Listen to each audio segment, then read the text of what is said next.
Hello लाडक्या बहिणींनो आणि लाडक्या ताईंनो, मुख्यमंत्री माझी लाडकी बहीण योजना आणि त्याचा 23वा हप्ता कधी भेटणार, कोणाला भेटणार याची आतुरता, उत्सुकता आणि उत्कंठा तुम्हा सर्वांनाच लागलेली आहे.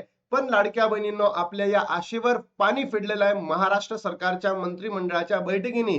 कारण काल 9 जून या दिवशी लाडक्या बहिणींनो मंत्रिमंडळाची बैठक झाली आणि त्याच्यामध्ये लाडकी बहिणीसाठी काहीही इथे चर्चा करण्यात आलेली नाही. फक्त एकच चर्चा करण्यात आली आहे, ती म्हणजे काय, जिल्ह्यानुसार याद्या जाहीर झालेल्या आहेत. पात्र बहिणींच्या याद्या जाहीर झालेल्या आहेत आणि अपात्र बहिणींच्या सुद्धा याद्या जाहीर झालेल्या आहेत. तुम्हाला त्या कशा बघायच्या, कुठे बघायच्या, सगळी इन्फॉर्मेशन देणार आहे. सोबतच लाडक्या बहिणींनो, मग आता लाभ आपल्याला 12 ते 15 जून मध्ये पर्यंत भेटणार आहे का? तर याचं उत्तर आहे लाडक्या बहिणींनो, मोस्टली नाही. कारण मंत्रिमंडळाचा निर्णयच होण्यात झालेला नाही आहे आणि 15 नंतरच म्हणजे 15 जून नंतरच आपल्याला लाडक्या बहिणींनो मे महिन्याचा लाभ वितरित होऊ शकतो. याबद्दल एक आनंदाची बातमी सुद्धा आलेली आहे. सगळं मी तुम्हाला या व्हिडिओच्या माध्यमातून सांगणार आहे. बघा लाडक्या बहिणींनो, काल मंत्रिमंडळ बैठक गतिमान निर्णय प्रगतिमान महाराष्ट्र दिनांक 9 जून 2026 मंगळवार. काल झालेल्या या मंत्रिमंडळाच्या बैठकीमध्ये लाडकी बहीण योजनेसाठी काहीही बोलण्यात आलेलं नाही आहे. इथनं अपेक्षित होतं, या बैठकीमध्ये अपेक्षित होतं आपल्याला, की जेही बहिणी अपात्र ठरलेल्या होत्या त्यांच्यासाठी नवीन ई-केवायसी प्रक्रिया सुरळीत सुरू होणार याबद्दल सरकारने निर्णय द्यायला पाहिजे होता.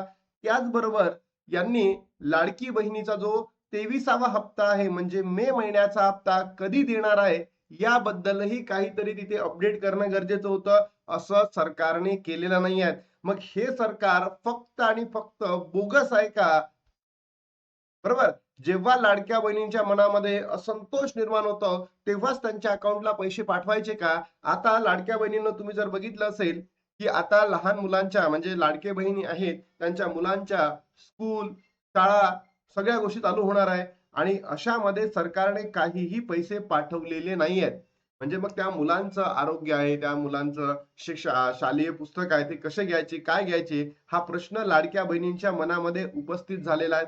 तर मला सरकारकडे पुन्हा एकदा निवेदन करण्याची इच्छा आहे की तुम्ही लवकरात लवकर लाडक्या बहिणींना काय द्या, पैसे वितरित करून द्या. हे अत्यंत महत्वाचे आहे. लाडक्या बहिणींनो, तुम्हाला सुद्धा हेच वाटतं का? नक्की कमेंट बॉक्स मध्ये सांगा. बघा, जर निर्णय झाला असता काल तर लाडक्या बहिणींनो, तर आज 10/11 मध्ये जी-आर येणार आणि नंतर वितरित सुरू होणार.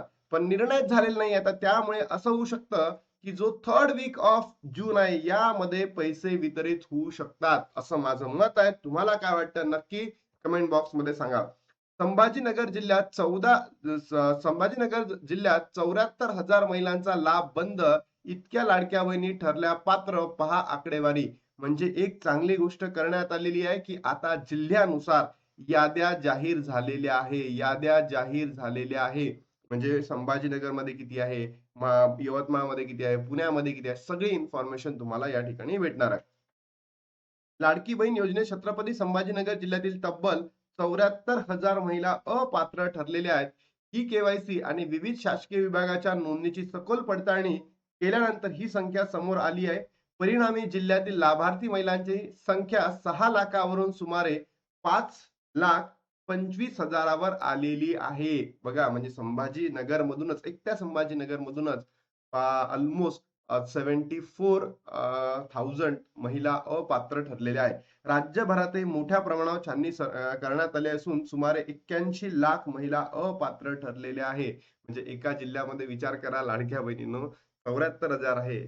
तर असं महाराष्ट्राच्या प्रत्येक जिल्ह्यामधून किती बहिणी अपात्र ठरल्या असतील, तर याच्यामध्ये सर्वात मोठा जिल्हा आहे मुंबई, नाशिक आणि पुणे. या 3 जिल्ह्यांमधून सर्वाधिक बहिणी अपात्र ठरलेल्या आहेत. पण असं नाहीये, भलेही सिटी मोठीच असतील, मोठे मेट्रो सिटीज आहे, पण या ठिकाणी असणाऱ्या बहिणी खरंच गरजू होत्या, त्यांना पैशाची नितांत गरज होती, तरी सरकारच्या या चुकीच्या निर्णयामुळे लाडक्या बहिणींना अपात्रतेचा सामना करावा लागत आहे. ही केवायसी नंतर राज्यात 1,66,00,000 महिला पात्र असल्याचे स्पष्ट झालेले आहे. शासनाने पात्रता निकषाची अंमलबजावणी अधिक कठोर केल्याने अपात्र लाभार्थी संख्या मोठ्या प्रमाणात समोर आली आहे. लाभार्थ्यांची ओळख आणि पात्रता निश्चित करण्यासाठी प्रशासनाने जवळपास 8 ते 10 महिने ई-केवायसी मोहीम राबवली. या कालावधीत आयकर विभाग, आरटीओ, इतर शासकीय विभागाच्या नोंदीची तुलना करून माहितीची तपासणी करण्यात आली. त्यामुळे नियमबाह्य लाभ घेणाऱ्या अनेकांचा लाभ बंद झालेला आहे.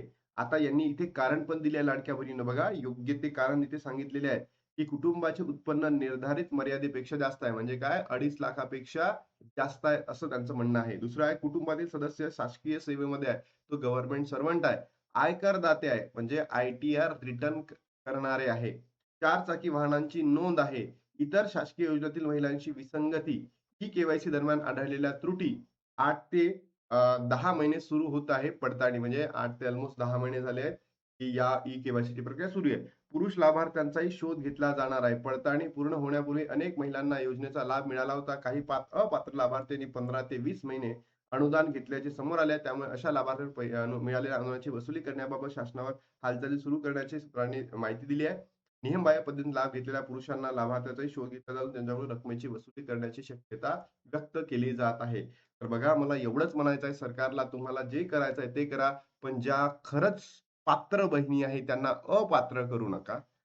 भलेही त्यांची आता ई-के-वाय-सीमुळे अपात्रता झाली आहे, तर नवीन ई-के-वाय-सी सुरू करून त्यांची अपात्रता पुन्हा पात्रतेमध्ये कन्व्हर्ट करा आणि आता हे जो वितरण आहे मे महिन्याचा लवकरात लवकर करा. म्हणजे त्या बहिणींना शाळेसाठी, मुलांच्या शाळेसाठी, मुलांच्या आरोग्यासाठी काही नाही पुस्तक घेता येईल, बॅग घेता येईल, कपडे घेता येईल. याच्या हिशोबाने तुम्ही लवकरात लवकर त्याचं वाटप करावं. तुम्हाला काय वाटतं लाडक्या बहिणी? नक्की कमेंट बॉक्समध्ये सांगा. तुमचे काही प्रश्न असतील तर तेही विचारा. आता इथे थांबतो आणि भेटतो तुम्हाला नवीन व्हिडिओमध्ये. तोपर्यंत जय हिंद, जय महाराष्ट्र, जय श्री